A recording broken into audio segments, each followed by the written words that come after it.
അവസാനം കാത്തിരിപ്പുകൾക്കൊടുവിൽ തെലുങ്ക് ചിത്രം അല്ലു അർജുന്റെ മാസ് ചിത്രം പുഷ്പ ടു ദി റൂൾ വന്നിരിക്കുന്നു. പക്ഷേ ഞാൻ ബേസിക്കലി എല്ലാ സിനിമകളും കാണാറുണ്ട്. ഡ്യൂട്ടിയുടെ ഒരു ടൈം കാരണം പറ്റിയില്ല. ടിക്കറ്റ് ബുക്ക് ചെയ്തിട്ടുണ്ട്, ഇന്ന് കാണും. മാസാണ്, ക്ലാസ് ആണെന്ന് വെച്ചാൽ അടി ബഹളം കുറച്ച് എന്റർടൈൻമെന്റ് കാര്യങ്ങളുണ്ട്. പക്ഷേ ഈ സ്ക്രീനിൽ എന്റർടൈൻമെന്റിനേക്കാൾ കൂടുതൽ എന്റർടൈൻമെന്റ് ഇപ്പൊ കാണാൻ പോകുന്ന ആൾ, പ്രത്യേകിച്ച് കഴിഞ്ഞ കുറേ നാളുകളുടെ ഒരു ട്രെൻഡാണ്.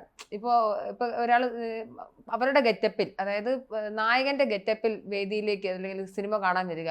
അവിടെ ഇപ്പൊ ഓൺലൈൻ മാധ്യമങ്ങളുണ്ടല്ലോ. ഇന്ന് വാർത്തകൾ കണ്ടിരുന്നു കഴിഞ്ഞ ദിവസം. പിന്നെ അത് ഒരാൾ കൊച്ചിയിൽ കങ്കു കാണാനായിട്ട് ഒരാൾ സാരിയൊക്കെ കൊടുത്ത് ഒരാൾ വന്നു. കങ്കുവ കഴിഞ്ഞ പിന്നെ സൂര്യയുടെ ബിഗ് ബഡ്ജറ്റ് ചിത്രമായിരുന്നു. ചിത്രം വന്ന ഹൈപ്പിലൊന്നും ഉണ്ടായില്ല, അത് വളരെയധികം ഫെയിൽ ആയിപ്പോയി. ഈ കങ്കുവയില് സാരി കൊടുത്ത സത്യത്തിൽ പുഷ്പ ടു ദി റൂളിലെ അല്ലു അർജുന്റെ ഒരു ഗെറ്റപ്പാണ്. ഈ അല്ലു അർജുന്റെ സിനിമകളുടെ ഏത് സിനിമകളായാലും ആ സിനിമകൾക്ക് കുറെ ആരാധകരുണ്ട്. ഞാൻ ടി വിയിൽ എപ്പോഴും കാണാറുണ്ട് ഇത്തരം സിനിമകൾ. പിന്നെ പലപ്പോഴും ഇത് കാണിക്കാറുള്ളപ്പോഴേ ഈ ഡബ് ചെയ്ത ചില സിനിമകൾ വരും. എനിക്കത് ഭയങ്കര രസമാണ് കാണാൻ. കാരണം വളരെ വിചിത്രമായ മലയാളമായിരിക്കും പലരും പറയുന്നത്.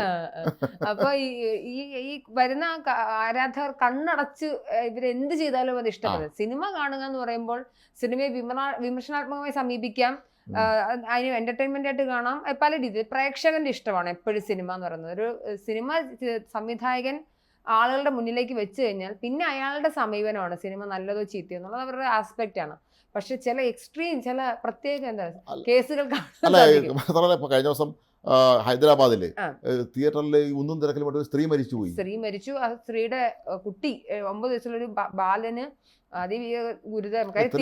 കൂട്ടം കാണുമ്പോഴേ എനിക്ക് അല്ലെങ്കിൽ അടുത്ത ഷോ കാണാം എന്ന് ചിന്തിക്കാതിരിക്കുന്ന ഒരു മനസ്സ് ഭയങ്കരമാണ്. എന്താ പ്രശ്നം വെച്ചാൽ ആരാധകരാണ്, കണ്ണും അടച്ചുള്ള ആരാധകരാണ്. അവരെ സംബന്ധിച്ച് അവരുടെ എന്താ പറയാ താരം അല്ലെ, അവർ ദൈവതുല്യനെ കാണുന്ന ഒരു വ്യക്തിയുടെ ഒരു സിനിമ, അത് അവർ കാത്തിരുന്നു വർഷത്തിൽ ഒരു സിനിമയ്ക്കാണ്. തിരുവനന്തപുരത്ത് മുമ്പ് വിജയിന്റെ സിനിമ ഇപ്പോഴും ഉണ്ടെന്ന് റിലീസ് ചെയ്യുമ്പോൾ വലിയ കട്ടൗട്ട് കൊണ്ടുവച്ചിട്ട് അല്ലെങ്കിൽ പാലഭിഷേകം, പുഷ്പാഭിഷേകം. ഇതിപ്പോഴുണ്ട്. അല്ലു അർജുന് എന്നല്ല, അല്ലു അർജുന് പ്രത്യേകിച്ച് മലയാളത്തിലേക്ക് വലിയ ആരാധകരുള്ള ഒരു ഏരിയയാണ് കേരളത്തിൽ.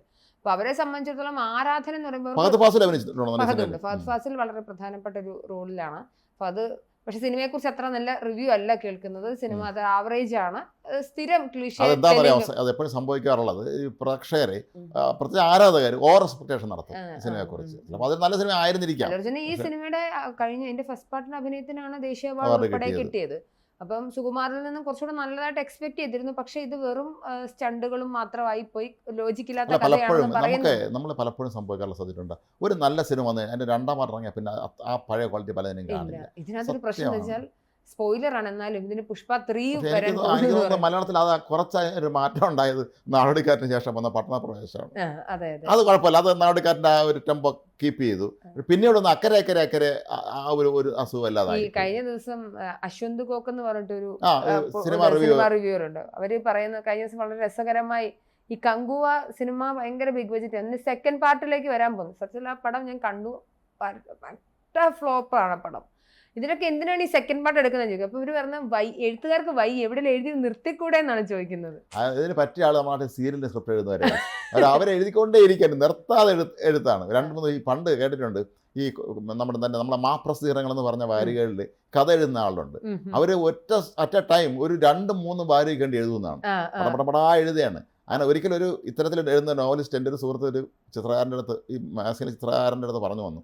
അദ്ദേഹം ഒരിക്കൽ ഈ പിന്നെ മാഗസിനിൽ അങ്ങോട്ടും ഇങ്ങോട്ടും മാറിപ്പോയി, കഥ മാറിപ്പോയി. പേപ്പർ എടുത്തുകൊണ്ടുപോയി അയാൾ രണ്ട് പുസ്തകങ്ങളായി പോയി. ഇത് അച്ചടിച്ചു വന്നു, എന്നിട്ട് ഇത് ആരും ശ്രദ്ധിച്ചില്ലെന്ന്, ഇത് ആരും വിളിച്ചു പറഞ്ഞില്ല, ഇത് മാറിപ്പോയി എന്നുള്ളത്. അവര് വേറെ എന്തോ ഇതിലൊരു ട്വിസ്റ്റ് ആണെന്ന് വിചാരിച്ചു എന്നാണ് ഇദ്ദേഹം പറഞ്ഞത്. അപ്പൊ ഇതുപോലെയാണ് സിനിമ ഇപ്പൊ അതുപോലെ ആയി കഴിഞ്ഞിരിക്കുന്നത്. മാത്രമല്ല ബാംഗ്ലൂരില് പുഷ്പ കാണാൻ പോയാൽ തിയേറ്ററിനകത്ത് പന്തം കൊളുത്തിയെന്ന്. അല്ല, അത് ഭയങ്കര അപകടകരമായ ഒരു അവസ്ഥയാണ്.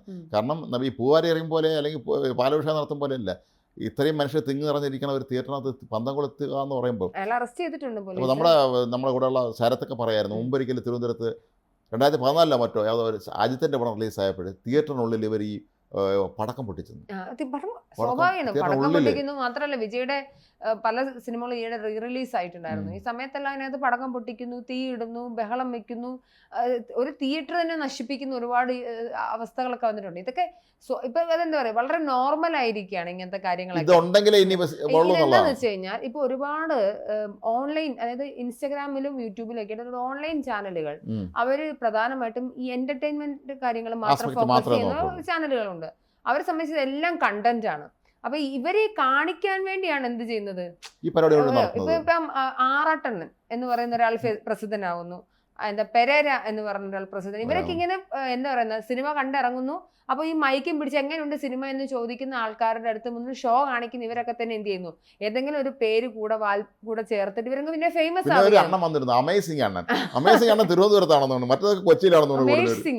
അമേസിംഗ് കരയൊക്കെ ചെയ്യുന്നുണ്ട്, അമേസിംഗ് എന്ന് കരയുന്നുണ്ട്. പിന്നെ അതെന്താ കണ്ടിട്ടില്ല നമ്മളാദ്യം, പിന്നെ അത് റിവ്യൂവിന് കണ്ടിട്ടില്ല. അതാണ് അങ്ങനെ ഒരുപാട് ആളുകൾ ഈ ഇൻസ്റ്റഗ്രാം ട്രെൻഡ് വരികയും ഇത് ഈ കോപ്രായം കാണിക്കുമ്പോൾ സ്വാഭാവികമായിട്ടും ആളുകൾ ഇത് എന്താണ് ഒരു ക്യൂരിയോസിറ്റിയുടെ ഭാഗമായിട്ടാണ് വ്യൂ കൂടുന്നത്. അത് എനിക്ക് തോന്നുന്നത് നമ്മുടെ പഴയ ഒരു കൺസെപ്റ്റ് അങ്ങ് മാറി. ഇത്തരം കാര്യങ്ങൾ കാണിച്ചാൽ മാത്രമേ ഇപ്പൊ അതിനൊരു പഞ്ചുള്ളൂ എന്നുള്ള അവസ്ഥയിലേക്ക് എത്തിയിരിക്കുന്നു. പണ്ട് മോശം എന്ന് കരുതിയിരുന്ന പല കാര്യങ്ങളും ഇന്ന് അങ്ങ് അത് ചെയ്ത് കാണിക്കുന്നതാണ് പെർഫെക്റ്റ് എന്നുള്ള അവസ്ഥയിലേക്ക് എത്തിയിരിക്കുന്നു. ഈ പുഷ്പ 2-നെ കുറിച്ച് പറയുന്ന സമയത്ത് പുഷ്പ 2 വളരെയധികം ബിഗ് ബജറ്റിൽ ഇറങ്ങിയ സിനിമയാണ്. 150 കോടിയിലേറെ വരുന്ന ബിഗ് ബജറ്റിൽ. മാത്രമല്ല അല്ലു അർജുൻ ആണ് ഇന്നിപ്പോൾ ഇന്ത്യയിൽ തന്നെ ഏറ്റവും കൂടുതൽ പ്രതിഫലം മേടിക്കുന്ന നടനാണ്. കാരണം അദ്ദേഹം 250 കോടി അത്രയും രൂപയാണ് ഈ സിനിമയിൽ അഭിനയിക്കാൻ വേണ്ടി മേടിച്ചത്. മാത്രമല്ല അതിൽ അഭിനയിച്ചിരിക്കുന്ന എല്ലാവരും തന്നെ മുൻനിര നായിക നടന്മാരാണ്. എല്ലാവരും രശ്മിക മന്ദാന ആയാലും അവരെല്ലാവരും തന്നെ ഇപ്പോൾ ആ രീതിയിലുള്ള ഹൈ ലെവലിലുള്ള ആളുകളാണ്. മാത്രമല്ല ഫഹദ് ഫാസിലിനെ പോലെ ഒരു പാൻ ഇന്ത്യൻ സിനിമ എന്ന മോഡലാണ്. ഇപ്പൊ ആ ഒരു രീതിയാണ് ട്രെൻഡ് ഒന്നും അല്ലെ, പാൻ ഇന്ത്യൻ സിനിമ എല്ലാ ഭാഷയിലെയും പ്രധാനപ്പെട്ട ആളുകളൊക്കെ വെച്ച് തന്നെ സിനിമ ചെയ്യുക. ഈയിടയ്ക്ക് ആരോ പറയായിരുന്നു, തെലുങ്കിലൊക്കെ ഉള്ള പ്രൊഡ്യൂസേഴ്സ് ആഗ്രഹിക്കുന്നത് അവർ പലപ്പോഴും നമ്മുടെ മോഹൻലാലിനെ അതിലൊരു കഥാപാത്രം അവതരിപ്പിക്കാൻ കഴിയുമോ എന്ന് അവർ പലപ്പോഴും അന്വേഷിക്കാറുണ്ടെന്ന്. കാരണം ഒരു അല്ലെങ്കിൽ മമ്മൂട്ടി അതിൽ ഒരു ചെറിയ റോളെങ്കിലും. അതെന്താ വെച്ചാല് ഒരു വൈഡർ ഓഡിയൻസിനെ കിട്ടുകയാണല്ലോ. തങ്ങൾക്ക് ഇഷ്ടമുള്ള ആളെ കൂടെ കാണാനായിട്ട് ആളുകൾ പോകുന്ന ഒരു സിറ്റുവേഷൻ ആണ്. എന്നാൽ പോലും സിനിമ ഞാൻ എപ്പോഴും എൻ്റെ പേഴ്സ്പെക്റ്റീവ് എന്ന് പറയുന്നത്, സിനിമ അത് നമ്മളിപ്പോൾ ഒരാൾക്ക് പുഷ്പ ഇഷ്ടപ്പെട്ടു, അയ്യേ നീ ഒരു മോശക്കാരനാണെന്ന് പറയാൻ പറ്റില്ല, അത് വ്യക്തി താല്പര്യങ്ങളാണ്. അപ്പൊ അതുകൊണ്ട് അങ്ങനെ നമ്മൾ പറയുന്നില്ല. പക്ഷെ നമുക്കും എന്ത് ചെയ്യാം, ക്രിട്ടിക്കലായിട്ട് അതിനെ അപ്രോച്ച് ചെയ്യാനുള്ള ഒരു ഇതുണ്ട്. എന്നാലും ഈ കാണിക്കുന്ന ഓരോന്നൊക്കെ കാണുന്ന സമയത്ത് അത് മനുഷ്യജീവന് അപകടകരമാകുന്ന സാഹചര്യം വരുമ്പോൾ, അത് പരിധികൾ ലംഘിക്കുമ്പോൾ നമുക്ക് എന്തായാലും വിമർശിക്കേണ്ടി വരും, പ്രത്യേകിച്ച് ആരാധകരുടെ ഭാഗത്തു നിന്നുള്ള. ഇപ്പോൾ പ്രീ റിലീസിന് അല്ലെങ്കിൽ അതിൻ്റെ പ്രീമിയർ റിലീസിന് വരുന്ന സമയത്ത് ബഹളം വെക്കുക, അത് തിയേറ്ററിലേക്ക് ഇടിച്ചേറും. തിയേറ്ററിൽ ഒരു കപ്പാസിറ്റി ഉണ്ട്, അത് 100-200 മാത്രമുള്ള ഒരു തിയേറ്റർ കപ്പാസിറ്റിയിലേക്ക് ആളുകൾ അനധികൃതം ഇടിച്ചു കയറുക. ടിക്കറ്റിന് ഏറ്റവും പ്രധാനപ്പെട്ട കാര്യം, ഈ സിനിമ ഇപ്പോഴേ വിജയിച്ചു കഴിഞ്ഞു. സിനിമയുടെ വിജയം ആളുകളെ സാമ്പത്തികം പ്രീ റിലീസ് തന്നെ ഇപ്പൊ ലോകത്തെല്ലാം കൂടെ ഏകദേശം 12,000 തിയേറ്ററിലാണ് സിനിമ വൈഡ് റിലീസാണ്. ഇതിനു മുൻപുണ്ടായിരുന്ന ഷാരൂഖ് ഖാന്റെ പഠാനായിരുന്നു, അത് 8,000 തിയേറ്ററിൽ മാത്രമാണ് ഇറക്കിയത്.